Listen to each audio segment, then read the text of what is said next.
My name is Rana Mohammad Zulkarnain and today I am going to discuss about meso compound and racemic mixture. सबसे पहले हम देखते हैं meso compounds को. सबसे पहले meso compound की हम definition देखते हैं. कहते हैं meso compound वो compound है the compounds having at least two chiral carbon and have plane of symmetry and center of symmetry. सबसे पहले meso compound में ये है कि इसमें at least दो chiral carbon होने चाहिए. सबसे पहले दो काइरल कार्बन होने चाहिए, उसके बाद उसमें या प्लेन ऑफ सिमेट्री होनी चाहिए या सेंटर ऑफ सिमेट्री होनी चाहिए. सबसे पहले हम इसकी ये दो एग्जांपल डिस्कस करते हैं. ये हमारे पास एक टार्टेरिक एसिड है. हम देखते हैं कि इसमें काइरल कार्बन है, तो ये देखते हैं कि इसमें दो काइरल कार्बन है क्योंकि ये कंपाउंड चार डिफरेंट ग्रुप्स के साथ अटैच है.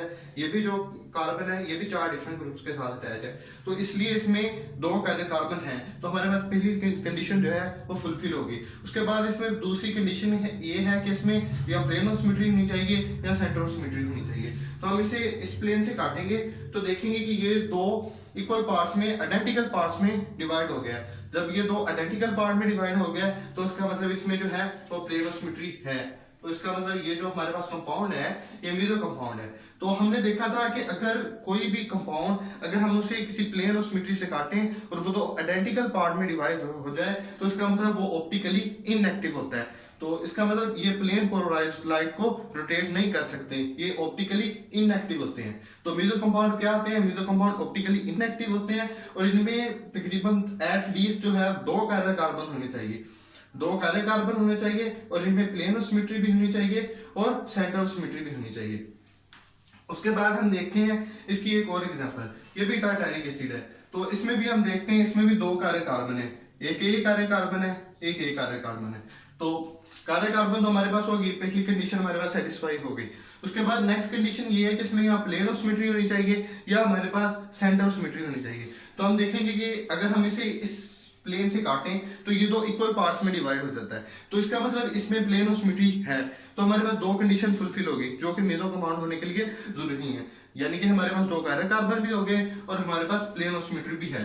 तो इसका मतलब अगर इसमें प्लेन ऑफ सिमेट्री है यानी कि अगर हम इसे एक प्लेन से काटें और ये दो आइडेंटिकल पार्ट में डिवाइड हो जाए तो इसका मतलब ये जो हमारे पास कंपाउंड है ये ऑप्टिकली इनएक्टिव है.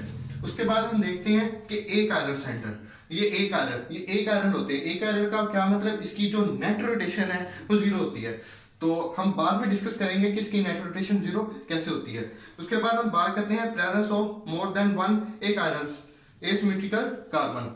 तो इसमें जो शर्त है वो एक से जो है इसमें presence of more than one यानी एक से ज्यादा कार्बन इसमें होना चाहिए. तो इसमें ये शर्त आखिर क्यों रखी गई?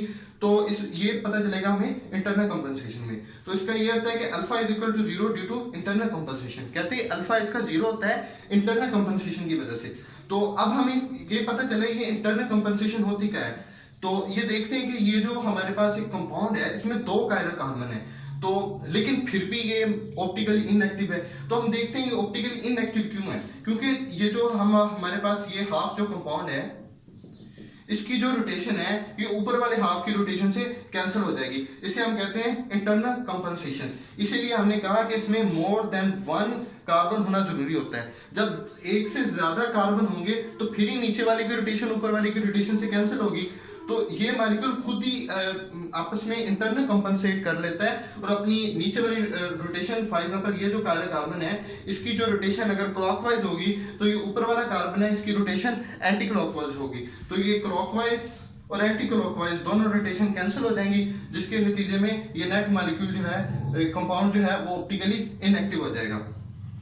अब हम बात करते हैं इसका फोर्थ पॉइंट ये कि ये नॉन रिजोल्वेबल है. अब ये नॉन रिजोल्वेबल क्यों है? हमारे पास तकरीबन वही कंपाउंड रिजोल्वेबल होते हैं यानी वही कंपाउंड रिजोल्वेबल होते हैं जो कि ऑप्टिकली एक्टिव होते हैं. अब अगर हम इन्हें देखें तो ये ऑप्टिकली इनएक्टिव है. ऑप्टिकली इनएक्टिव क्यों है? क्योंकि अगर हम इनसे प्लेन में काटें तो ये दो आइडेंटिकल पार्ट में डिवाइड हो जाता है. जब कोई भी कंपाउंड जिसे हम एक प्लेन ऑफ सिमेट्री से काटें और दो आइडेंटिकल पार्ट में डिवाइड हो जाए तो इसका मतलब वो ऑप्टिकली इनएक्टिव होता है. हमारे पास रिजोल्वेबल सिर्फ वही होते हैं जो ऑप्टिकली एक्टिव होते हैं. अब ये ऑप्टिकली इनएक्टिव है तो इसका मतलब ये हमारे पास नॉन रिजोल्वेबल है. अब उसके बाद हम इसकी मजीद कुछ एग्जांपल डिस्कस करेंगे. ये वाला कंपाउंड ले लेते हैं. तो ये वाला कंपाउंड इसमें काइरल सेंटर है, तो ये भी काइरल सेंटर है, ये भी काइरल सेंटर है क्योंकि ये जो कार्बन चार डिफरेंट ग्रुप्स के साथ अटैच है. उसके बाद हम देखते हैं कि इसमें प्लेन ऑफ सिमेट्री है. अगर हम इसे इस प्लेन से काटें तो इसमें प्लेन ऑफ सिमेट्री है, तो इसका मतलब ये जो है ये हमारे पास मीजो कंपाउंड होगा। उसके बाद हम बात करते हैं इस कंपाउंड की। इस कंपाउंड में देखें तो सबसे पहली चीज कि ये कार्बन है दो।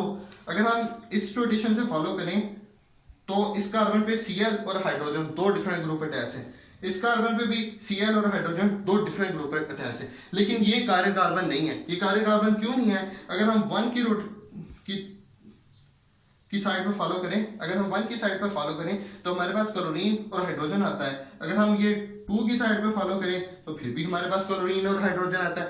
यानी कि अगरचे हमारे पास दो डिफरेंट ग्रुप अटैच हैं, क्लोरीन और हाइड्रोजन दो डिफरेंट ग्रुप अटैच है, और ये कंपाउंड हमें लग भी रहा है कि ये कायरल है, लेकिन ये कायरल नहीं है, क्योंकि अगर हम वन की साइड पे फॉलो करें फिर क्लोरीन और हाइड्रोजन आ जाता है, अगर हम टू की साइड पे फॉलो करें फिर भी क्लोरीन और हाइड्रोजन आ जाता है। अगर से दो डिफरेंट ग्रुप अटैच हैं, लेकिन ये जो दो डिफरेंट ग्रुप हैं ये बिल्कुल आइडेंटिकल है, क्योंकि अगर हम वन की साइड पे जाएं फिर भी क्लोरीन और हाइड्रोजन आ जाता है, टू की साइड पे जाएं फिर भी क्लोरीन और हाइड्रोजन आ जाता है। यानी ये जो कार्बन है इस पे सिर्फ क्लोरीन और हाइड्रोजन यही दो डिफरेंट ग्रुप हैं, लेकिन ये टू वाला ग्रुप भी सेम है, वन वाला ग्रुप भी सेम है। सिमिलरली अगर हम इस कार्बन पे देखें, इसमें भी इस साइड पे जाएं तो क्लोरीन और हाइड्रोजन आ जाता है, इस कार्बन में इस साइड पे भी जाएं फिर भी क्लोरीन और हाइड्रोजन आ जाता है। तो इसका मतलब ये इस फर्स्ट कंडीशन को ही सेटिस्फाई नहीं कर रहा। यानी हमने कहा था एटलीस्ट दो कायरल कार्बन होने चाहिए, तो इसमें तो कोई भी कायरल कार्बन नहीं है, तो इसका मतलब ये मीजो कंपाउंड ही नहीं है, तो हमारे पास मीजो कंपाउंड की कंडीशन को सेटिस्फाई नहीं कर सकता।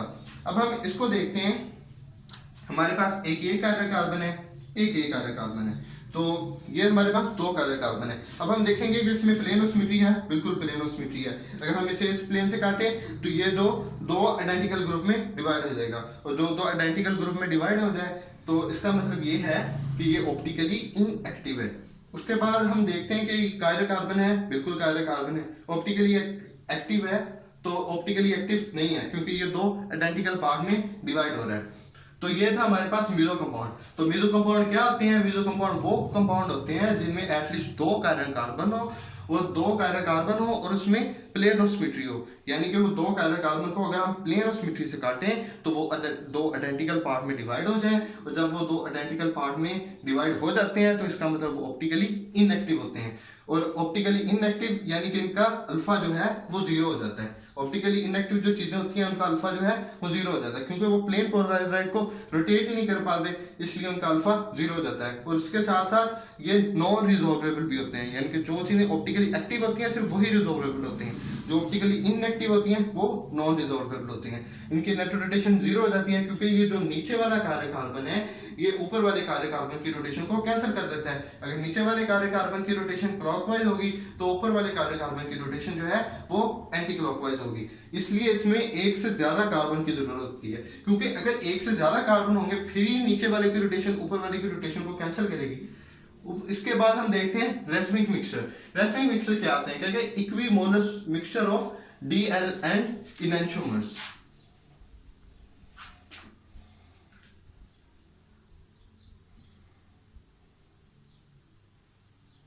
कहते हैं रेसिमिक मिक्सचर डी और एल इनैंशोमर, जिसे हम पॉजिटिव और नेगेटिव से भी डिनोट करते हैं, ये उनका इक्विमोलर मिक्सचर होता है, यानी डी का भी उतना ही मोल होता है और एल का भी उतना ही मोल होता है। तो ये दोनों का हम एक मिक्सचर बना देते हैं, तो उसे हम रेसिमिक मिक्सचर कहते हैं। तो इन दोनों में फर्क क्या है? इन दोनों में नेट रोटेशन जो है वो जीरो हो जाती है, लेकिन इसमें जो है इंटरनल कंपनसेशन के थ्रू होती है, इसमें जो है वो एक्सटर्नल कंपनसेशन के थ्रू होती है।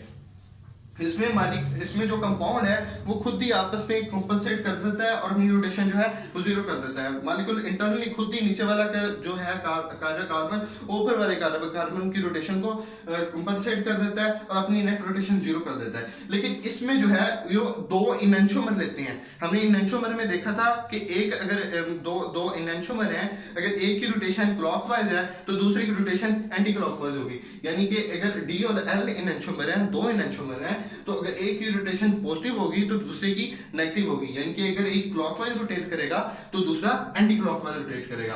अगर ऐसा होगा तो ये इनकी ऑप्टिकल एक्टिविटी जो है वो जीरो होगी और ये ऑप्टिकली इनएक्टिव होंगे। और ये ऑप्टिकली इनएक्टिव क्यों होंगे? क्योंकि ड्यू टू एक्सटर्नल कंपनसेशन, ये एक्सटर्नल कंपनसेशन की वजह से ऑप्टिकली इनएक्टिव होंगे। लेकिन जो मीजो कंपाउंड है वो इंटरनल कंपनसेशन की वजह से ऑप्टिकली इनएक्टिव है। उसके बाद हम देखते हैं कहते हैं if the equimolar solution of DL isomer, यानी कि D और L आइसोमर, यानी कि D और L इनैंशोमर यानी कि जिनकी जो है वो रोटेशन बिल्कुल सेम इक्वल इन मैग्नीट्यूड होती है लेकिन ऑपोजिट इन डायरेक्शन होती है। D और L की जो है वो रोटेशन इक्वल इन मैग्नीट्यूड होगी लेकिन ऑपोजिट इन डायरेक्शन होगी। अगर हम D और L दोनों को मिक्स कर देते हैं तो सोल्यूशन जो है वो ऑप्टिकली इनएक्टिव बन जाता है। फॉर एग्जांपल हमारे पास ये D सोल्यूशन है और ये L सोल्यूशन है और हमारे पास ये प्लेन पोलराइज्ड लाइट आ रही है। अगर प्लेन पोलराइज्ड लाइट D से जाएगी तो वो इस साइड पे हो जाएगी। फॉर एग्जांपल अगर D से जाएगी तो वो इसे नीचे को बेंड कर देगा, अगर L की तरफ जाएगी तो उसे बिल्कुल सीधा बेंड कर देगा, यानी कि जैसे लाइट आई थी वैसे ही वापस चलेगी। हमें ये लगेगा कि ये जो लाइट है ये बिल्कुल ऑप्टिकली इनएक्टिव है, लेकिन ये ऑप्टिकली एक्टिव है। क्योंकि ये D जो है ये से नीचे साइड की तरफ जा रहा है, L जो है वो से बिल्कुल अपनी जगह पर बेंड कर रहा है। अगर अकेला D होता फिर भी ये बेंड हो रही थी, अगर अकेला L होता फिर भी ये बेंड हो रही थी, लेकिन ये एक्सटर्नली कंपनसेट हो रहा है। मॉलिक्यूल का जो कंपाउंड का जो एक्सटर्नल है, यानी D अगर D एनैंशोमर उसे वन साइड पे रोटेट करता है तो L एनैंशोमर उसे बिल्कुल ओरिजिनल पोजीशन पे ले जाता है। मॉलिक्यूल जो है कंपाउंड जो है वो हमारे पास ऑप्टिकली एक्टिव है लेकिन एक्सटर्नल कंपनसेशन की वजह से, रेसिमिक मिक्सचर की वजह से वो अपनी ओरिजिनल पोजीशन पे आ जाता है। जब वो अपनी ओरिजिनल पोजीशन पे आ जाता है तो हमें लगता है कि वो ऑप्टिकली इनएक्टिव है, लेकिन वो एक्चुअली ऑप्टिकली एक्टिव होता है। तो ये था आज का हमारा टॉपिक मीजो कंपाउंड और रेसिमिक मिक्सचर। हमने दोनों को डिस्कस किया और इनकी कुछ एग्जाम्पल भी देखी। Thank you for watching my video. अगर आपको कोई किसी भी किस्म की क्वेरी हो तो आप नीचे कमेंट सेक्शन में पूछ सकते हैं। अगर आपको मेरी वीडियो पसंद है तो मेरी वीडियो को लाइक कीजिएगा और चैनल को सब्सक्राइब कीजिएगा। इससे हमें मजीद मोटिवेशन मिलती है कि आपके लिए ऐसी मजीद वीडियो बनाते रहें। Thank you.